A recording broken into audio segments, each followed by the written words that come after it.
मरण्याचेही खूप प्रकार बघितले. माझ्या प्रकरणात रडून हसावं लागतं. मनात नसताना आपण परिस्थितीपुढे मला जिवंतच मरावं लागतं.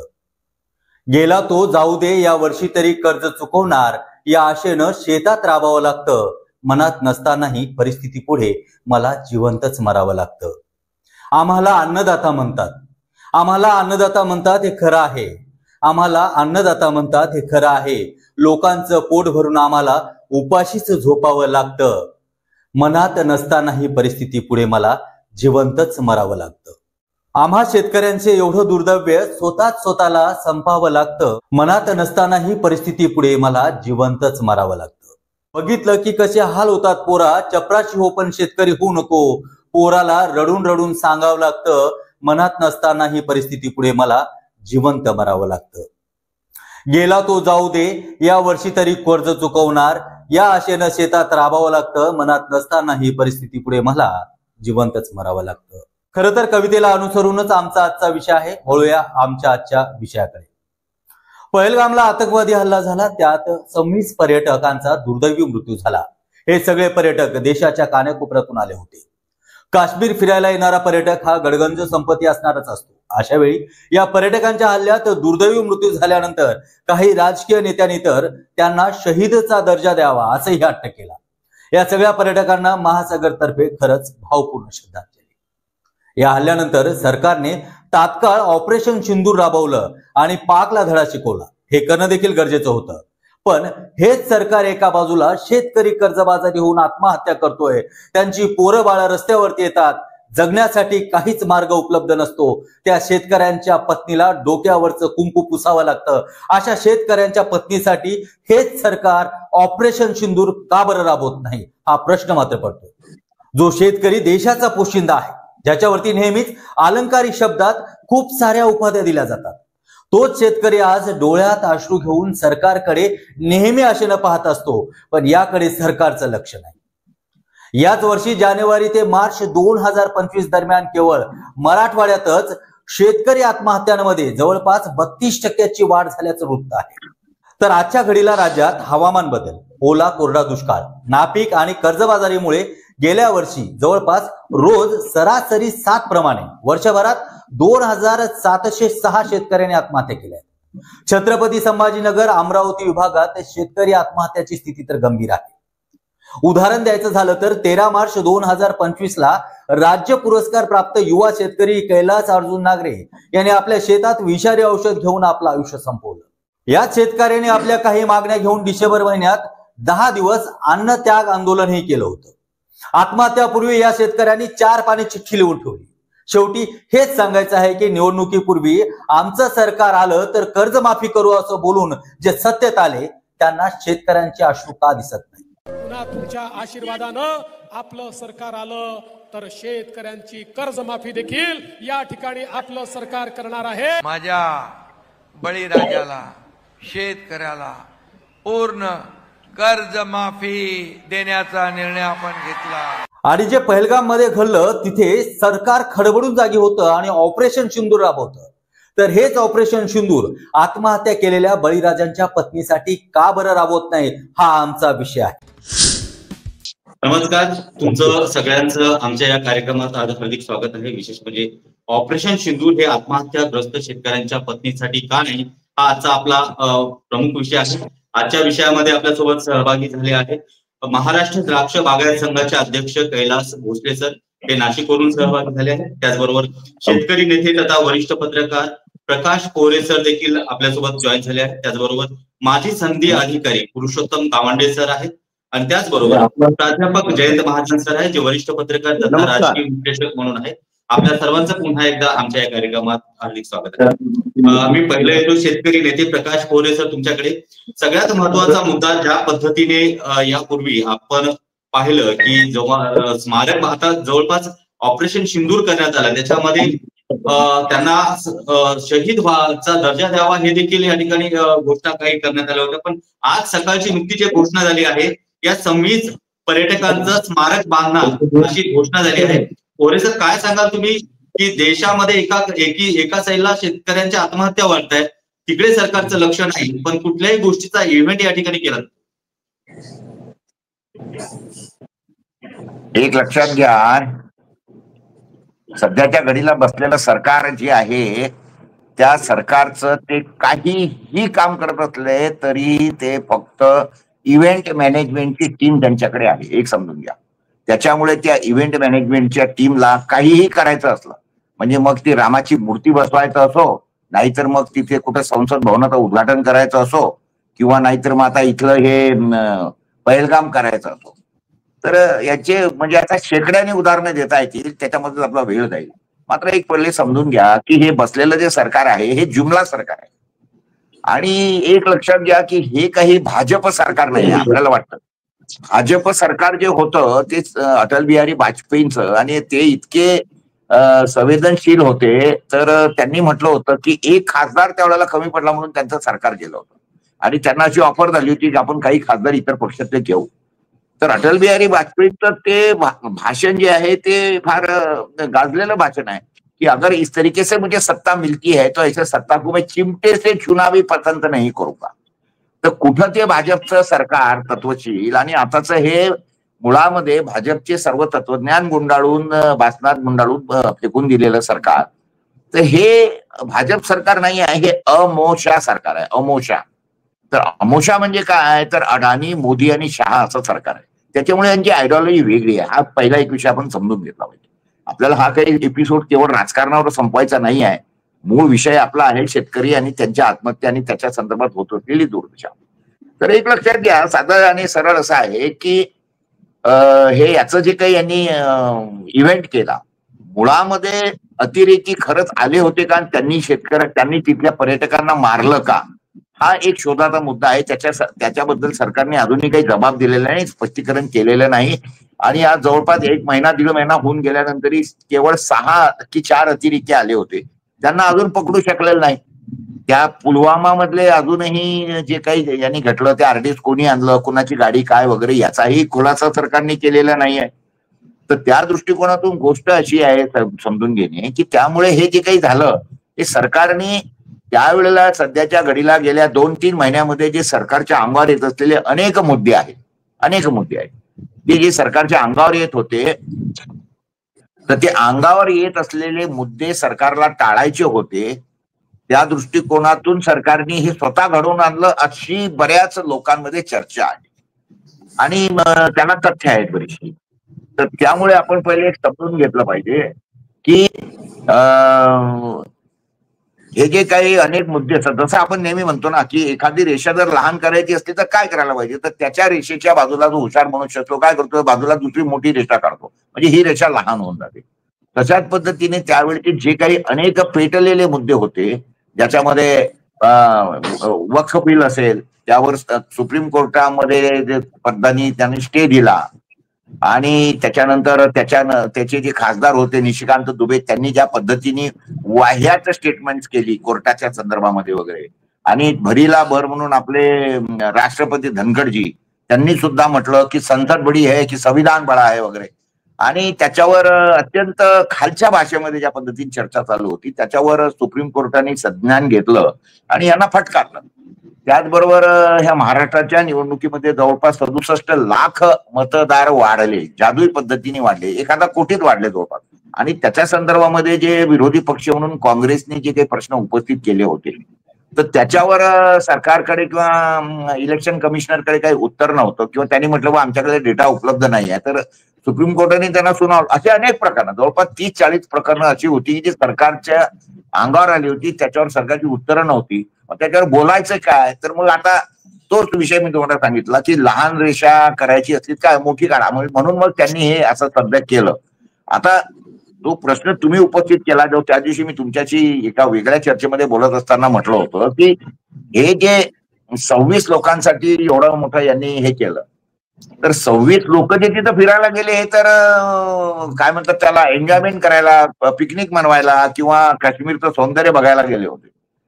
तर हे तर म्हणजे महिले त्याच्याबद्दल दुःख आहे, शेवटी आपले देशवासी होते.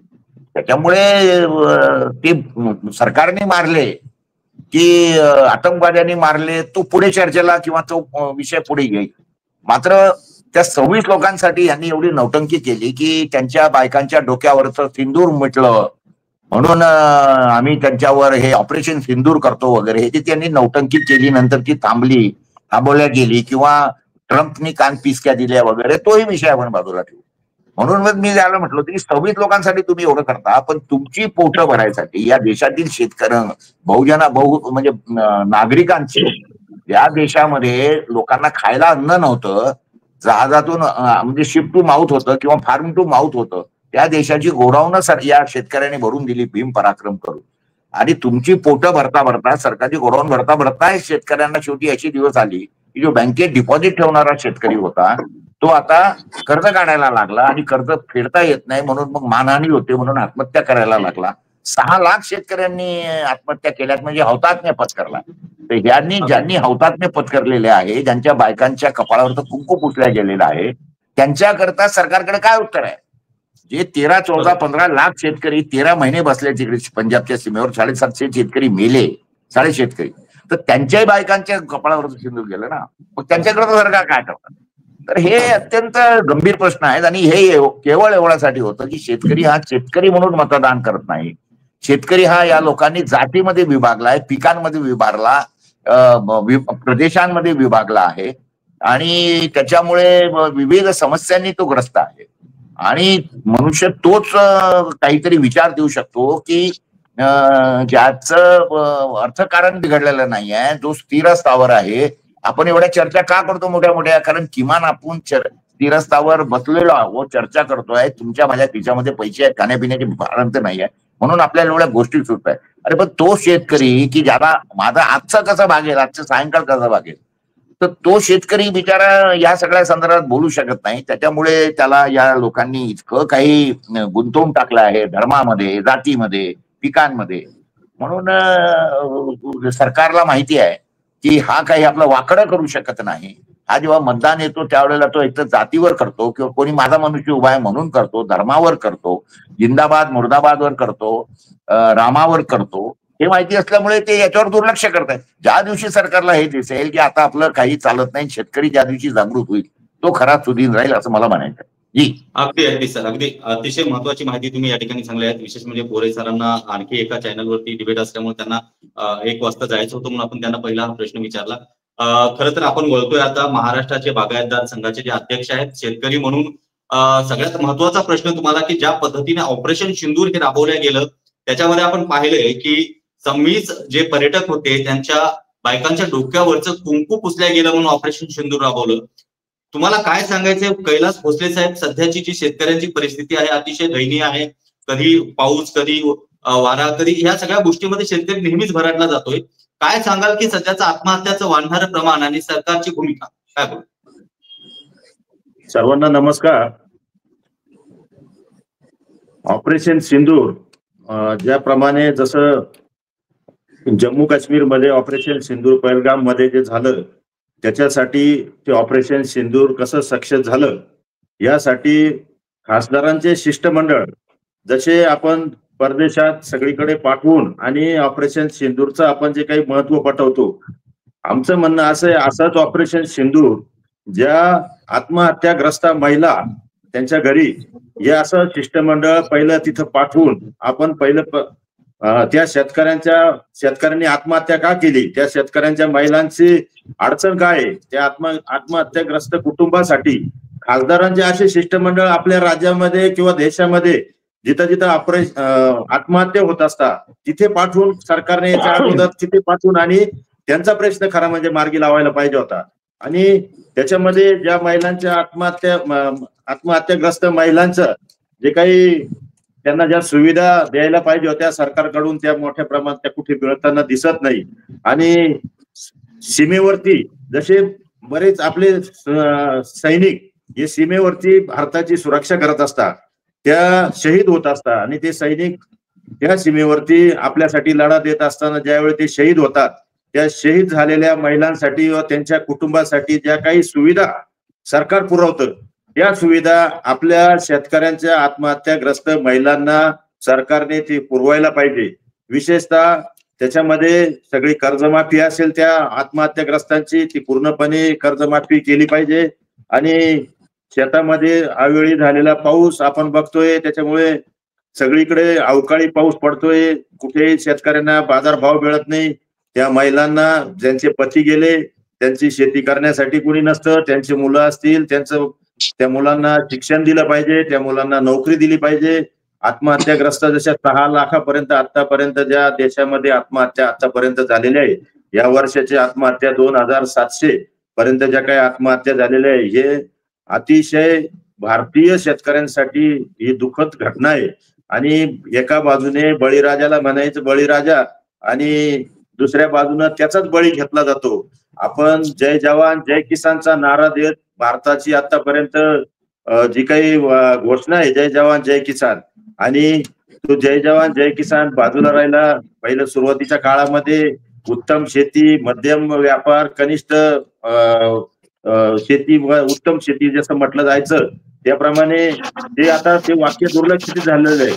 ज्या वेळेस आपल्या भारताची अर्थव्यवस्था एकदम ढासळली होती, जागतिक मंदी आली होती, त्यावेळेस कोणी तारला असेल तर फक्त या शेतकऱ्यांनी या अर्थव्यवस्थेला तारलेलं आहे. आणि ज्या वेळेस करोना पण आला होता सलग 2-3 वर्ष, या करोनाच्या काळामध्ये जर कोणी आपल्याला जगवलं असेल, सगळ्या शेतकऱ्यांनीच वाचवलेलं आहे. सगळ्यांना अन्नधान्य मोठ्या प्रमाणात पुरवठा करणारा अन्नदाता म्हटलं जातं शेतकऱ्यांना. तो सगळ्या बाबतीत तो अन्नधान्य पुरवतो. त्याच्या पुढे कुठलाच पर्याय नसताना त्याला शेतीत वारंवार करावी लागतील. पण शेतीच्या धोरणामध्ये सरकारचा जो काही हस्तक्षेप आहे आयात निर्यात धोरणावरती, त्याच्यामध्ये त्याने शेतकऱ्याने काय पिकवावं हे त्या शेतकऱ्यांना कळत नाही. काही पिकवलं तर आयात निर्यात धोरणावरती शेतकऱ्याला अडवलं जातं आणि त्याचे बाजारभाव पडतात. आणि हे बाजारभाव पडल्यामुळे त्याचा वाढलेला शेतीवरचा उत्पादन खर्च अतिशय मोठ्या प्रमाणात वाढलेला आहे. आणि तो उत्पादन खर्च जर त्याला बाजारभावामधून मिळत नसेल तर म्हणूनच हे आत्महत्याग्रस्त शेतकऱ्यांचं प्रमाण वाढतंय. याच्यावरती वारंवार कर्जमाफी देणं किंवा हे करणं याच्यापेक्षा काहीतरी ठोस पावलं सरकारने घेतले पाहिजे. अशी वेळ शेतकऱ्यांवरती आली नाही पाहिजे का त्याला आत्महत्या करण्याची गरज पडावी. यासाठी कायमस्वरूपी योजना शेतकऱ्यांसाठी आणली पाहिजे. अगदी तुम्ही सर अतिशय महत्वाची भूमिका या ठिकाणी सांगितली आहे की वारंवार कर्जमाफी करण्यापेक्षा एक ठोस भूमिका सरकारने घेतली पाहिजे. पण सरकार शेतकऱ्यांसाठी सरकार नेहमीच कानाडोळा करते. आपण नेहमीच पाहतोय. आपण येतोय मी आज माजी संधी अधिकारी पुरुषोत्तम गावंडे सर आहे. सर सगळ्यात महत्वाचा मुद्दा असा आहे की आजचा आपला जो विषय आहे ऑपरेशन सिंदूर हे आत्महत्याग्रस्त शेतकऱ्यांच्या पत्नीसाठी का नाही. आज सकाळी ज्या पद्धतीने मी सकाळी बातमी ऐकली की जे पर्यटक आहेत त्या 26 पर्यटकांचं स्मारक उभारणार. खरं तर याची मागणी कुणी केली नाही, यासाठी कुठले मोर्चे निघाले नाही. ज्या गोष्टीची मागणी होत नाही, जसं लाडक्या बहिणीने देखील कुठली मागणी केली नव्हती, त्यांच्यासाठी पैसा आहे, स्मारक बांधण्यासाठी पैसा आहे. पण यापूर्वी ज्या पद्धतीने शासन आपल्या निवडणुकीपूर्वी जशी घोषणा केली होती ती कर्ज माफी करणं तर ते दूरच राहिलं. पण शेतकऱ्यांसाठी अद्यापही सरकार नेहमीच दुजेभावपणा का करतो, काय वाटतं? हा नमस्कार. आवाज येतो ना माझा? Yes sir yes. माफ करा, थोडं तब्येत बरी नसल्यामुळे मला जरा सांभाळून घ्या, प्लीज बेअर विथ मी.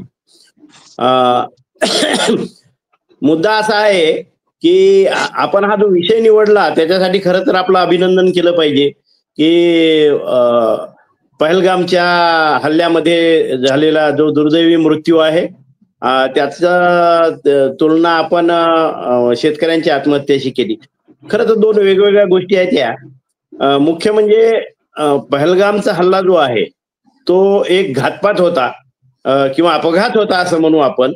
आणि भारतामध्ये ज्या शेतकऱ्यांच्या आत्महत्या झाल्या देशभर राज्यभर आणि विशेषतः विदर्भामध्ये, विशेषतः पूर्व विदर्भ जो आहे तो याने जास्त बाधित झालेला आहे हे आपण पाहतोच आहे आता. तर अशा परिस्थितीमध्ये ह्या ज्या आत्महत्या आहे ह्या मात्र नियोजनपूर्वक झालेला घातपात आहे. तो अपघात आहे आणि हा घातपात आहे. हे त्यातलं दोघांमधलं एक समान सूत्र आपल्याला शोधता येईल.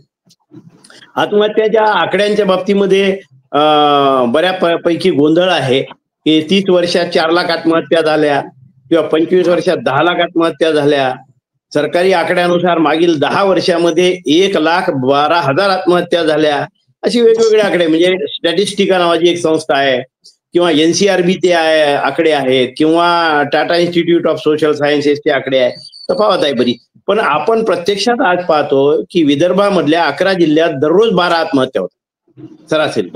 यवतमाळ जिल्ह्यात तर अशी परिस्थिती होती की 2023च्या ऑगस्ट पासून तर ऑक्टोबर पर्यंत दिवसाला 2 आत्महत्या होतात. इतकी भयान परिस्थिती होती. आणि आत्महत्या हे त्या रोगाचं लक्षण आहे. आत्महत्या काही रोग नाही आहे. आत्महत्या ते रोग दर्शविणारं एक लक्षण आहे. किंवा याच्याही पुढे जाऊन मी असं म्हणेल की इव्हन शेतकऱ्यावरचं कर्ज हा सुद्धा रोगाचं लक्षण. मूळ रोग, आत्महत्या आणि कर्ज या दोन्हीच्या पलीकडे एक तिसराच एक राक्षसी प्रश्न जो उभा आहे तो खरा म्हणजे शेतकऱ्यांच्या आत्महत्या रोखण्यासाठी आवश्यक असलेला प्रश्न आहे. आणि तो आहे कृषी मालाचं मूल्यांकन. अत्यंत महत्वाची गोष्ट आहे याची की सीएसीपी नावाचा commission on agriculture cost and produce अशा पद्धतीचं अशा नावाचा एक कमिशन आहे, एक आयोग आहे. आणि तो आयोग, त्या आयोगावर 5 जण आहेत. एक अध्यक्ष असतात, एक सदस्य सचिव असतात, एक सरकारी मेंबर असतात आणि 2 गैर सरकारी मेंबर. अशा पद्धतीने ते तिथं बसून दिल्लीमध्ये आपल्या मालाचा भाव ठरवतात.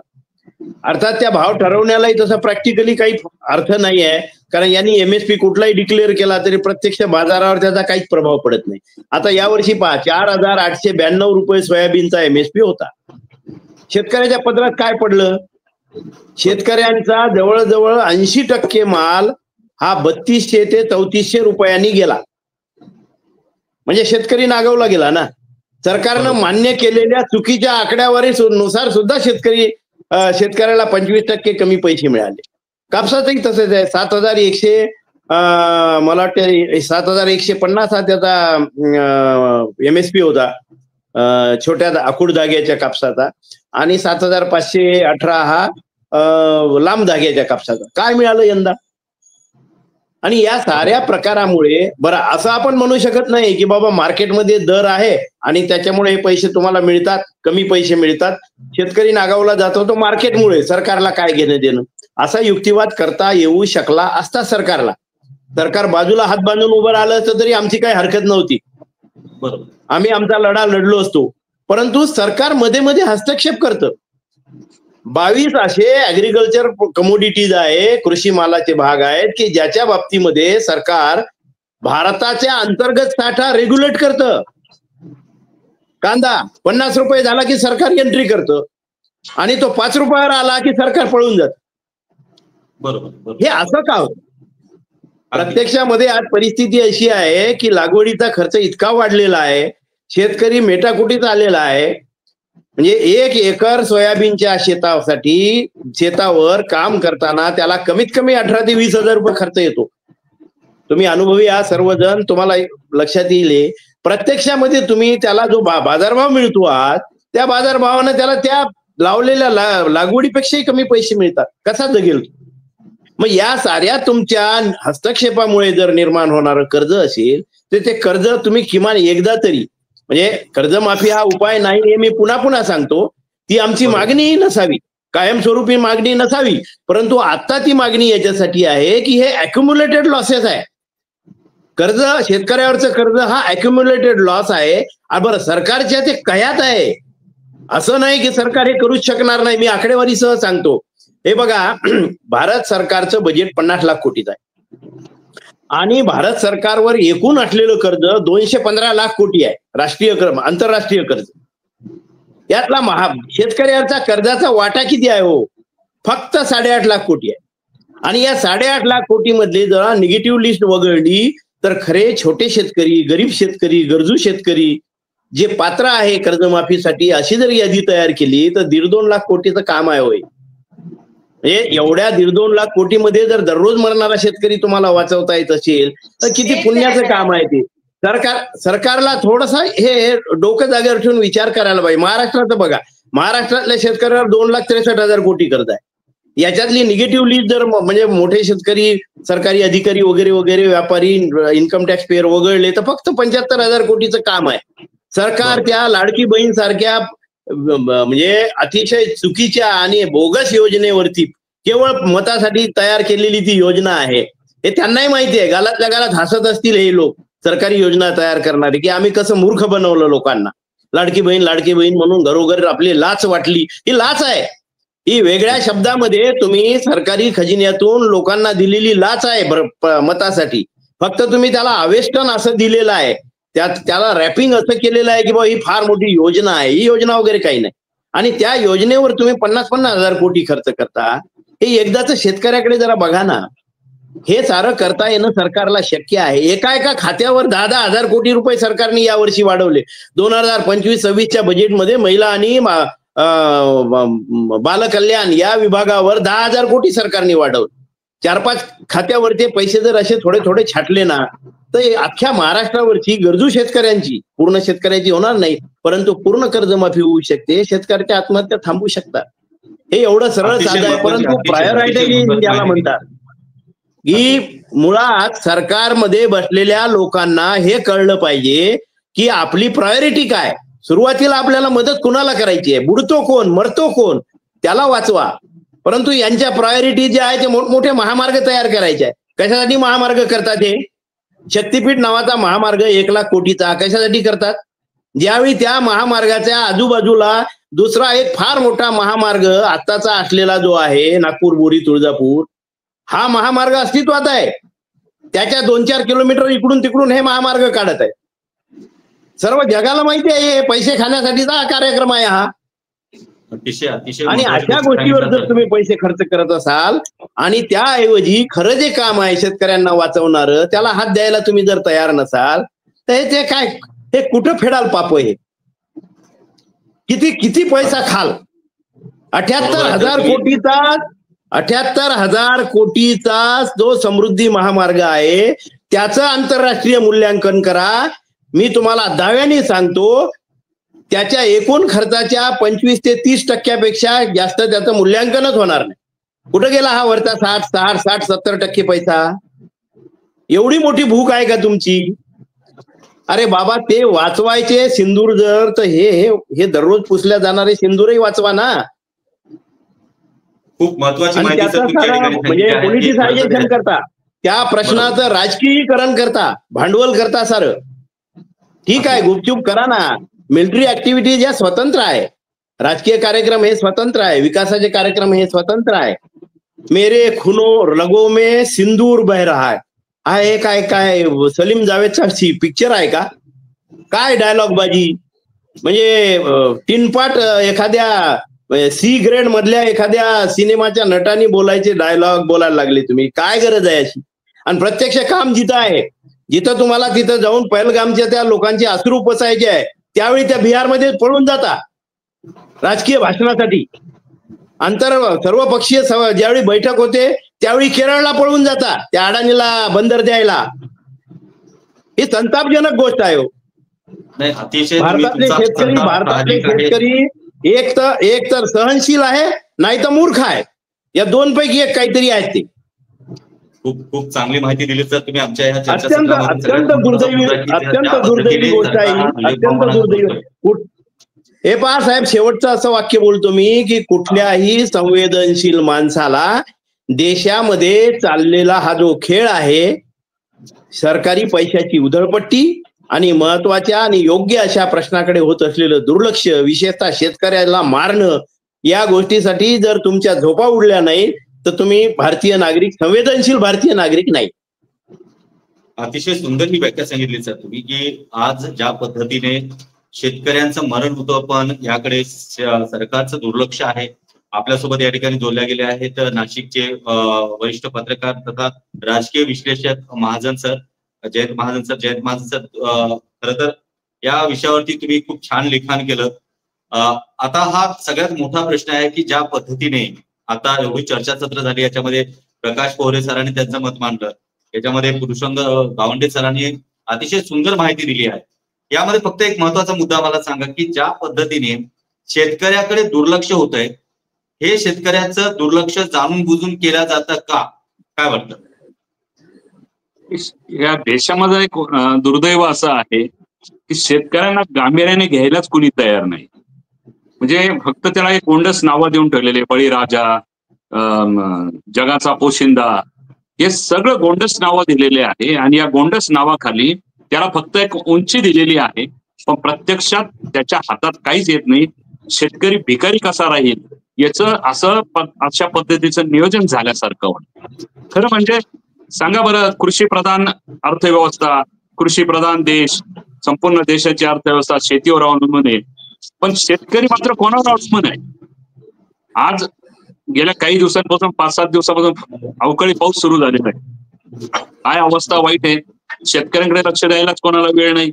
अनेक ठिकाणी आम्ही जाऊन भेटी देतो, कधी पत्रकार या नात्याने जातो. तुमच्यासारखे अनेक संवेदनशील लोक आहेत तिथं, प्रकाश भाऊ पवरे आहेत, शेतकरी नेते आहेत, आता हे IAS अधिकारी जे आहेत ते आहेत, माझ्याबरोबर नाशिकचे द्राक्ष बागायतदार संघाचे अध्यक्ष आहेत महाराष्ट्राचे कैलासराव भोसले. ही लोक संवेदनशील आहेत. आता मी ऐकत होतं किती तळमळ, प्रचंड वेदना त्यांच्या शब्दातून होत. परंतु प्रत्यक्ष शेतकऱ्याचं काय हो, शेतकऱ्याच्या वाटेला काहीच मिळत नाही.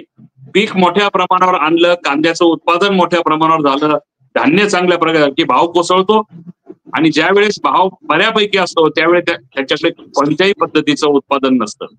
आणि बघा बरं, शेतकऱ्याच्या मुलाला मुली तरी द्यायला तयार आहे का? प्रत्येक शेतकऱ्याच्या घरातील मुलगा 30 ते 35 वयोगट ओलांडून गेलेला पण मुलगी द्यायला तयार नाही. आत्महत्या फक्त हा अल्पभूधारकच आत्महत्या करतो नाही, अतिशय बागायतदार शेतकरी देखील आत्महत्या करतो. कारण त्याने केलेले कष्ट, आता हातातोंडाशी येणारा पैसा, की ज्यावेळी वेळ येते त्याच वेळी काहीतरी विपरीत घडतं. म्हणजे शेती हा अक्षरशः जुगार झालेला आहे. जुगारामध्ये जसं नशीब आहे, चाल पत्ता तर टाकून बघू, आले पैसे तर आले पैसे, अशा पद्धतीने झालेलं आहे. आणि जो सलग शेतीच्या जुगारामध्ये सलग हारतो त्याच्या पुढे फक्त दोरखंड दिसतो, त्याचे मुलं दिसतात. आता मी यांना काय न्याय देऊ, यांना कसं रस्त्यावर, कारण शेतकरी भिकारी कधीच दिसत नाही तुम्हाला. तो कष्ट करतो, तुम्हाला रस्त्यावर शेतकऱ्याचा मुलगा कधीच भीक मागताना दिसत नाही. तो फाईट करतो, पण ज्यावेळेस तो हतबल होतो त्यावेळेस तो आत्महत्येशिवाय दुसरा कोणताच पर्याय स्वीकारत नाही. आणि मग ऑपरेशन सिंदूर आपण जे आता शब्दांकन केलं, फार छान केलेलं आहे, की हे आपल्याकडे काय केलं जाणार नाहीये, त्यांना का नाही दिलं जाणार, जसं सैनिकांना दिलं जातात काहीतरी जर गेलं, परंतु इथून पुढे ती प्रथा पडून जाईल. मुळातच हे अतिशय सरकारने अतिशय चुकीच्या प्रथा पाडायला सुरुवात केलेली आहे, की कुणी काही जर झालं तर त्या लाडक्या बहिणींना पैसे द्या, तिकडं पहलगाम मध्ये काही घडलं चला त्यांचं स्मारक बांधूया. हे वेड्यात काढायचे धंदे आहेत.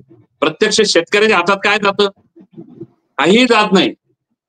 ही शेतकऱ्यांची मुलं नाही का आत्महत्या करणारी वगैरे, ते परिवार जो आहे तो कोण आहे? शेतकरीच आहेत. रस्त्यावर येणारा पूर्णपणे कपलक झालेला माणूस कोण आहे? ती शेतकऱ्यांचीच मुलं आहे. पण शेतकऱ्यांना कायमस्वरूपी ठोस आधार देणारी कोणतीही यंत्रणा सरकारमध्ये नाही, आणि त्याचा परिणाम म्हणून शेतकरी दिवसेंदिवस अधोगतीकडे जातो. तो आत्महत्या करायचा निर्णय घेतो, आणि आत्महत्या केली म्हणून त्याचा व्यक्तिगत प्रश्न मिटतो, परंतु त्याच्या कुटुंबाचा प्रश्न कधीच मिटलेला नसतो. कुटुंब उलट रस्त्यावर येतं, आणि अधिकाधिक शेतकऱ्याचा परिवार हा खोलात जात असतो.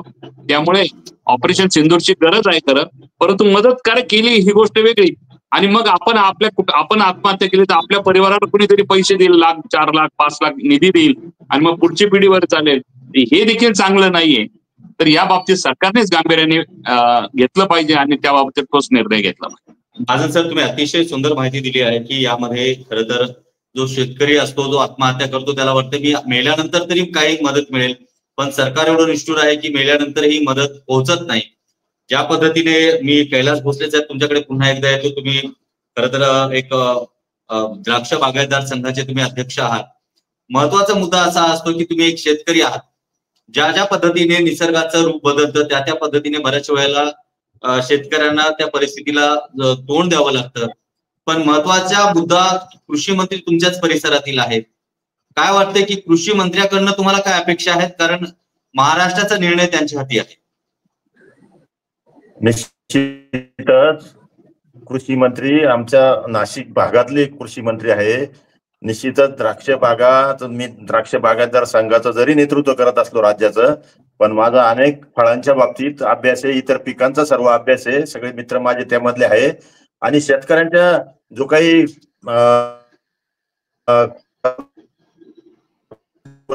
दिवस वाढत चाललेलं आहे, निश्चितच त्यातून शेतकऱ्याची कुठंतरी सुटका झाली पाहिजे.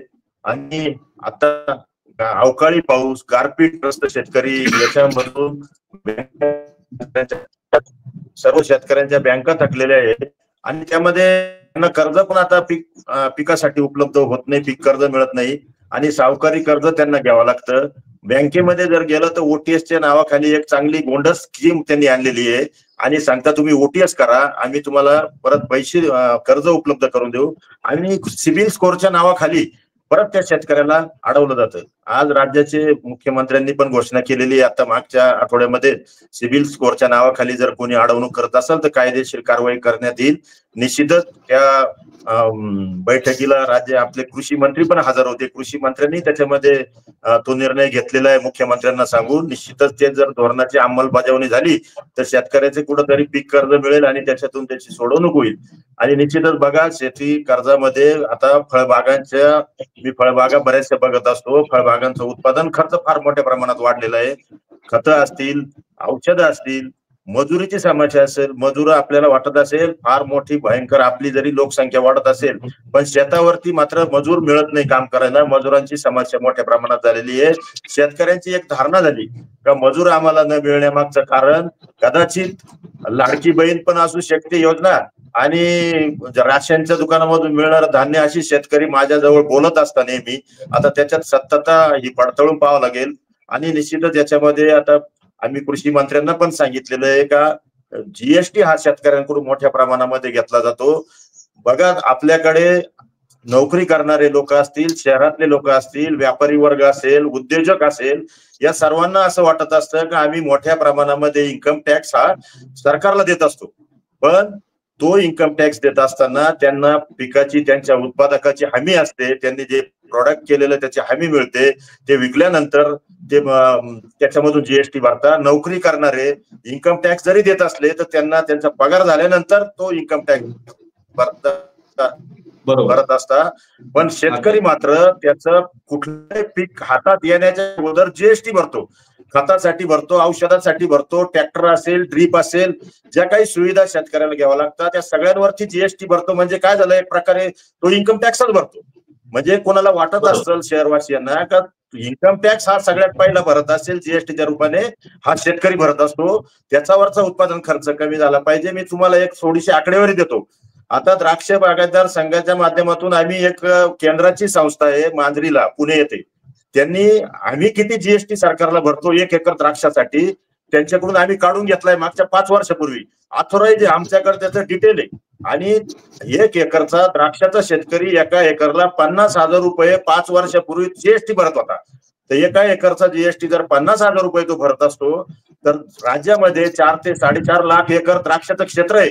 म्हणजे 2-2.5 हजार कोटी रुपये हा जीएसटीच्या रूपाने सरकारला शेतकरी भरत असतो. तर बाकीचे फळं असतील किंवा अन्नधान्य असेल, या सगळ्या बाबतीमध्ये जेवढा राज्यातला शेतकरी हा किती मोठ्या स्वरूपामध्ये हा इन्कम टॅक्सच म्हणतो मी त्याला. बाकीचे जे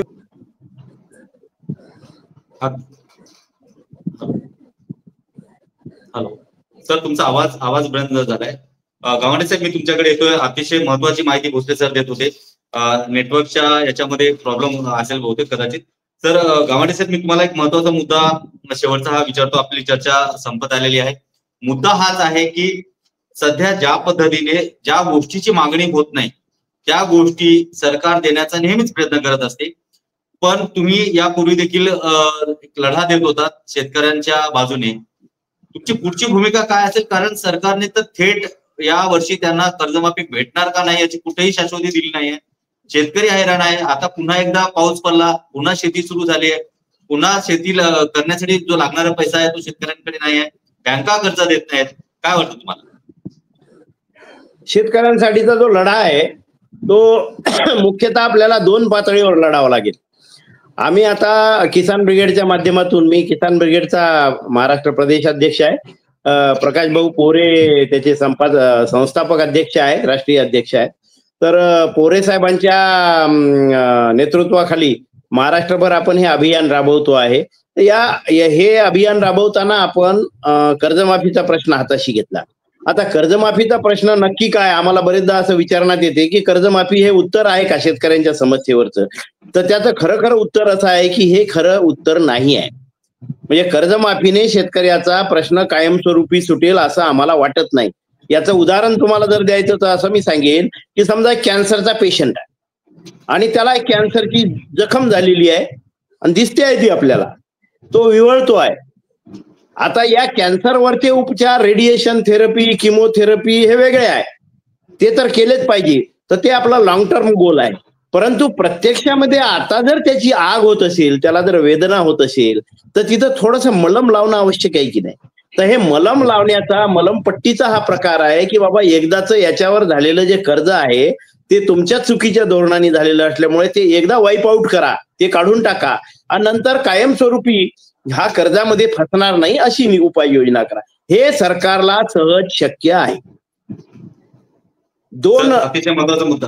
हो, आता याच्याकडे मी महाजन सरांकडे जातो. आपल्या कार्यक्रमाची सांगता आपण नाही मी थोडीशी आकडेवारी आपल्याला मी सांगतो की महाराष्ट्र राज्यावरती जवळजवळ 9,32,000 कोटी कर्ज आहे आजच्या घडीला. म्हणजे 9,32,000 कोटी एवढं कर्ज आहे.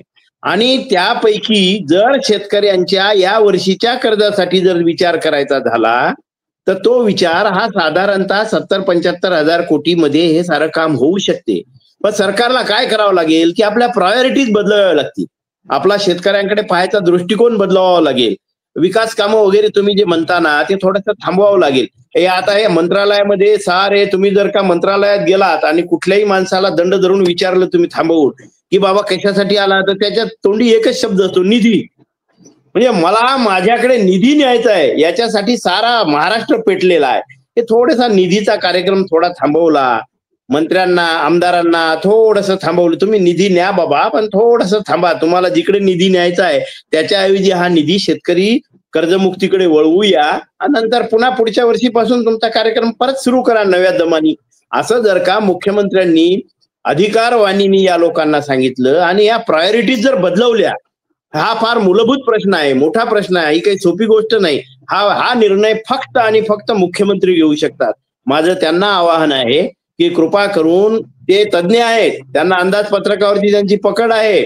मुख्यमंत्र्यांसारखा अभ्यासू माणूस हा आपल्या राज्याला नेतृत्व दिलेलं आहे त्यांनी, हे खूप आपली भाग्याची गोष्ट आहे.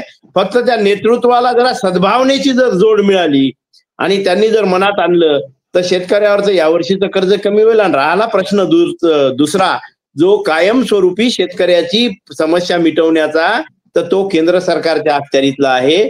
तो असा आहे की शेतीच्या मालाचं मूल्यांकन जे आहे ते करण्यासाठी तुम्ही डोमेस्टिक स्टॉक रेग्युलेट करणारे जे कायदे आहे त्याच्यात बदल करा, शेतकऱ्यांना तिथं प्रतिनिधित्व द्या आणि राष्ट्रीय पातळीवर याच्यावर चर्चा घडवून आणा.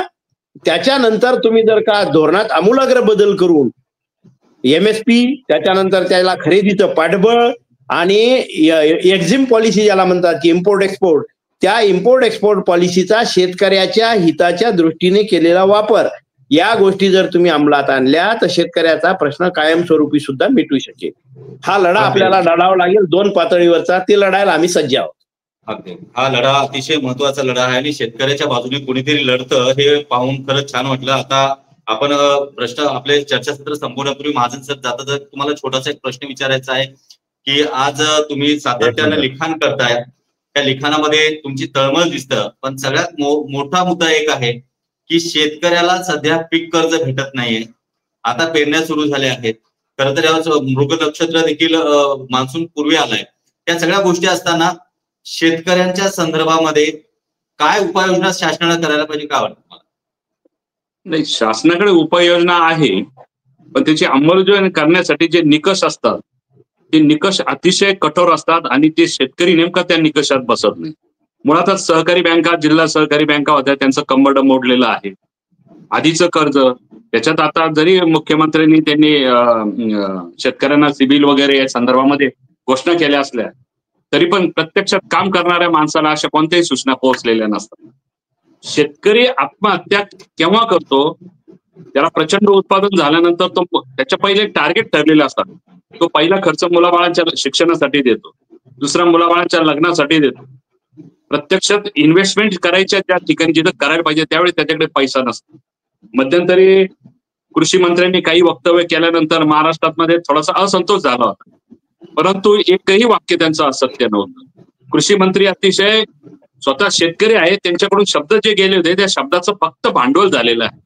प्रत्यक्षात आता गेल्या 5 दिवसापासून पाहतो, मी 2 दिवस पुण्यात होतो, कृषी मंत्री गेल्या 5 दिवसांपासून फक्त स्पॉट जिथं घटना घडल्या तिथं जाऊन तातडीचे आदेश द्यायचे, तिथं कशा पद्धतीच्या सुधारणा करायच्या याच्यामध्ये पूर्णपणे मग्न आहे. परंतु आपल्याकडे एखाद्याला टार्गेट केलं जातं. यापूर्वी काही असं होत नव्हतं, असं काहीच नाही. शेतकऱ्यांच्या बाबतीत यापूर्वी सुविधा होत्या, आताही आहे, परंतु सुविधाचे जे निकष आहे ते निकष अतिशय कठीण आहे. फक्त घोषणा केल्या जातात, प्रत्यक्षात त्याच्या हातात काही येत नाही. हातात काय येत नाही का शासनाकडे पैसा तर पाहिजे ना. किती म्हणता पैशाची काळजी करू नका, जाहीर सभेमध्ये मुख्यमंत्री म्हणता, दोन्ही पैसा काळजी करू नका, तुमच्यासाठी भरपूर पैसा आहे. प्रत्यक्षात पैसा आहे कुठे? 1,500 रुपयांसाठी लोक रांगेत, आमच्या लाडक्या बहिणी रांगेत उभ्या राहतात. पण त्याचा परिणाम असा झालाय की आता भोसले साहेब म्हटले की मजूरच मिळत नाही शेतीला. ही वस्तुस्थिती आहे. आणि शेतकऱ्याचं कुटुंब किती राबणार? त्याला मर्यादा आहे, त्याला मजूर लागेल, त्याला यंत्रसामुग्री लागेल. यंत्रसामुग्री घेणे इतका पैसा नाही. मजुरी रोजच्या रोज दिली जाईल, पण मजूर मिळत नाही. आणि मग असं उत्पादन कसं घेणार आणि काय करणार? एवढं करूनही कष्ट करून उत्पन्न ज्यावेळेस येतं, म्हणजे मला चांगलं आठवतं संतप्त झालेले शेतकरी ज्यावेळेस रस्त्यावर भाजीपाला फेकून देतात त्यावेळी इतक्या यातना होतात. कधी कधी मी जातो कुटुंबियासह भाजी बाजारामध्ये, कधीही मी माझ्या आयुष्यामध्ये मी नेहमी कुटुंबियांना सांगतो की जर बाई म्हटली की 10 रुपयाला मेथीची जोडी तर 10च रुपये दे तिला. 10 रुपयाला 20 रुपयाच्या 3 देतं की विचारूच नको, कारण त्याचे कष्ट काय आहे हे तुम्हाला आम्हाला काहीच कळणार नाही, कारण तो प्रत्यक्ष राबणारा असतो. आपण शिक्षण झालेलं म्हणून कुठेतरी कुठल्या तरी पदावर बसलेलो आहोत आणि म्हणून आपण ते करायचा प्रयत्न होतो, पण प्रत्यक्षात वस्तुस्थिती अतिशय वाईट आहे. बाजार समित्यांमध्ये गेलं तरी शेतकरीच लुबाडला जातो. रस्त्यावर टोपली घेऊन आलो तरी शेतकरी लुबाडला जातो. गव्हर्नमेंटने काही स्कीम केली तरी त्याचा फटका शेतकऱ्यालाच बसतो. नाव मात्र आम्ही शेतकऱ्यांसाठी असा निर्णय घेतला जातो, अशी कॉलर टाईट केली जाते. मागे कर्जमाफी, आता साहेबांनी सांगितलं कर्जमाफी हा तात्पुरता उपाय आहे, तो परमनंट नाही.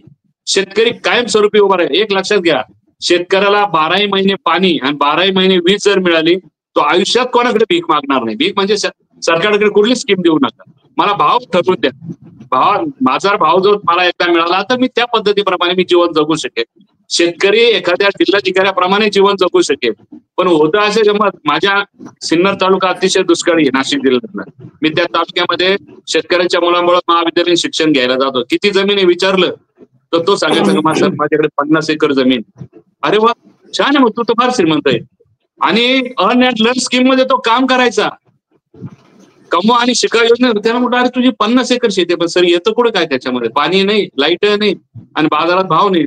वडील काय करतात, दिवसभर रोजगार हमीच्या योजनेवर घरातले सगळे कामाला जायला लागले. ही वस्तुस्थिती. शेतकऱ्यांची दैना कायमस्वरूपी सोडवण्यासाठी एखादी ठोस उपाययोजना झाली पाहिजे. त्यासाठी शेतकरी नेते आणि शेतकऱ्यांच्या संदर्भातल्या जाण असलेल्या लोकांनी एकत्र येऊन सरकारला काहीतरी प्लॅन दिला पाहिजे. आणि त्या प्लॅन मधून त्याचे काय आहेत, आता यांनी सांगितलं की निधी गोळा करायसाठीच लोक येतात, ही वस्तुस्थिती. पण शेतकऱ्यांच्यासाठी आपण सगळेजण रस्त्यावर काय येऊ नये? अलीकडे काय झालेलं आहे, शेतकऱ्यांच्या प्रश्नापेक्षा आमच्या जातीचा प्रश्न या एका मोठ्या मुद्द्यावर महाराष्ट्र एकत्र येतो किंवा विभागला जातोय. आमच्या समाजाला याच्यामध्ये तुम्ही ज्या पद्धतीने सांगितलं आहे की खरोखरच शेतकऱ्यांकडे, काही शेतकऱ्यांकडे शेती आहे तर पाणी नाही, पाणी आहे तर वीज नाही. असं असताना शेतकऱ्याला शेती करता येत नाही. आपण चौघही आमच्या या कार्यक्रमात सहभागी झाला. त्याचबरोबर महानंतर आपण ह्या सगळे जर आपल्या कार्यक्रमात सर भोसले साहेब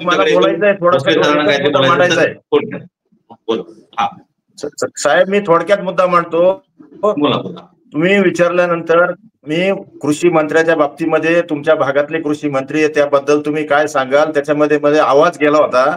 मला त्याच्यामध्ये सांगायचंय की मी ज्यावेळेस काल परवा आता महाजन सरांनी पण सांगितलं का सोलापूर, बारामती, बडेगाव तुमचं ऊस संशोधन केंद्र असेल, तिकडचे सगळे शेतकरी 2 दिवस अतिवृष्टी त्या भागात झालेली आणि त्या भागामध्ये कृषी मंत्री तिकडे फिरत होते, शेतकऱ्यांच्या समस्या जाणून घेत होते, बांधापर्यंत गेले, सगळे अधिकाऱ्यांना सोबत नेलं.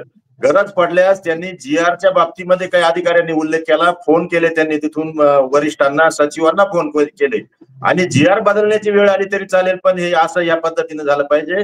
प्रत्येक शेतकरी, त्यांनी फळबागाचा शेतकरी असेल, खरीप, रब्बी, कांद्याचा असेल, एका टरबुजाला शेताला पण त्यांनी भेट दिली, सगळ्या फळबागांना भेटी दिल्या, आंबा असेल, डाळिंब असेल, द्राक्ष असतील, सगळीकडे भेटी देताना त्यांनी आवर्जून प्रत्येक शेतकऱ्याच्या समस्या जाणून घेतल्या, कुठे आपल्याला बदल करता येईल, निकष काय असतील ते आपण तुमच्या हितासाठी बदलू असं त्यांनी आश्वासन दिलेलं आहे. आणि डीबीटीच्या माध्यमातून तुम्हाला आम्ही पैसे देणार इथून पुढे.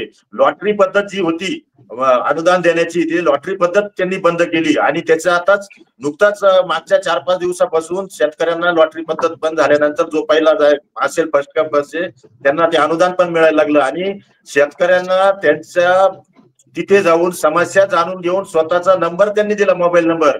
काही समस्या आली तुमच्या बांधावरती मला व्हिडिओ कॉल करा, मी तिथून तुमचं समस्येचं निराकरण करेल असं त्यांनी आश्वासन दिलं. आणि विशेष म्हणजे एका शेतकऱ्याने त्या महिलांनी साहेब कृषी मंत्र्यांना आग्रह केला की साहेब तुम्ही जेवण केलेलं नसेल तर आता 3 वाजले तुम्ही जेवण करा. त्यांनी तिथेच होकारा दिला आणि शेतकऱ्यांच्या घरी पहिल्यांदा मी बघितलं कृषी मंत्र्यांनी तिथे जेवणाचा आस्वाद घेतला. जी काही प्रतिक्रिया ग्रामीण भागातून ज्या ज्या शेतकऱ्यांना भेटी दिल्या त्यांची प्रतिक्रिया अशी होती का खूप वर्षानंतर खूप कालावधीनंतर पहिले कृषी मंत्री आम्हाला भेटले की आमच्या बांधावरती आले, आमच्या समस्या जाणून घेतल्या. विशेषतः पडेगावचं ऊस संशोधन केंद्र आहे तिथं आजपर्यंत त्या लोकांनी सांगितलं एकाही शेतकरी कृषी मंत्र्यांनी भेट दिलेली नाही. तुम्ही पहिलेच कृषी मंत्री असे की इथं आले, इथं त्या गावच्या समस्या जाणून घेतल्या, ऊस संशोधन केंद्राच्या जाणून घेतल्या. तशा बांधावरती जाऊन सगळ्या समस्या जाणून निश्चितच महत्वाची माहिती तुम्ही सांगितली सर. त्यांनी कॅबिनेटमध्ये ते म्हणे मी हा विषय मांडतो, ते आता लवकरच मिटिंग जी आता मुंबईला मिटिंग काल झाली ते म्हणे मी या सगळ्या अवकाळी पावसानं झालेलं नुकसान बघून मी कॅबिनेटमध्ये मांडतो, सीएम आणि डेप्युटी सीएम समोर सगळ्या मंत्रालयासमोर मांडून आणि शेतकऱ्यांच्या प्रश्नाचं निराकरण करण्याचा प्रयत्न करतो. आणि निश्चित असं त्यांनी आश्वासन दिलं. नवीन व्हरायटी असतील, नवीन वाहन असतील हे शेतकऱ्यांना ते उपलब्ध करून देण्यामध्ये तत्पर आहे. असे बरेच त्यांनी शेतकऱ्यांची समस्या जाणून घेण्यासाठी शेतापर्यंत पोहोचणारे हे कृषी मंत्री मी पहिल्यांदाच बघितलेले. बांधावर जाण्यापेक्षा केबिनमध्ये बसून निर्णय घेतलेले बरे. त्यामध्ये खरं तर बघायला गेलं तर आज कुठलाही मंत्री त्या क्षेत्रातील असेल तर त्या मंत्र्याला त्यातलं नॉलेज असतं, त्यातलं ज्ञान असतं. खरं तर कृषी मंत्री त्यांना ते स्वतः शेतकरी आहेत, त्यामुळे ते शेतकऱ्यांची बाजू, त्यांची भूमिका, त्यांचं दुःख समजून घेऊ शकतात आणि ते तुम्ही प्रत्यक्षपणे अनुभव घेतलाय. आपण चौघे या कार्यक्रमात सहभागी झालात त्याबद्दल आपल्या मनापासून आभार, धन्यवाद.